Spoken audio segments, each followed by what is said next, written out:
Après les dirigeants occidentaux, Volodymyr Zelensky s'est adressé pour la première fois à des étudiants.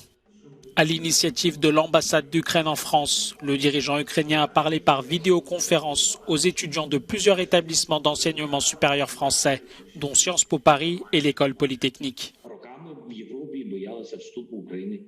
Pendant des années, l'Europe a appréhendé l'adhésion de l'Ukraine à l'OTAN, car si une guerre éclatait avec la Russie, disait-il, tout le monde devrait se battre contre Moscou.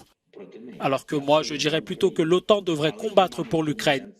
Ce n'est pas ça le but de cette alliance? Ce n'est pas tous pour un?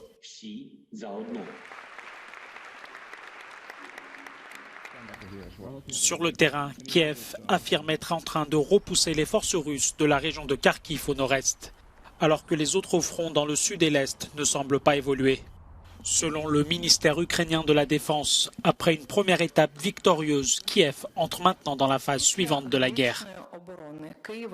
Après la défense héroïque de Kiev et de sa région, la guerre entre véritablement dans la phase suivante.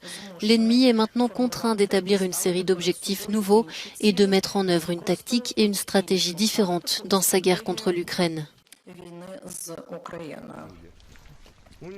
Dans la région de Kharkiv, la contre-offensive ukrainienne prend de l'ampleur.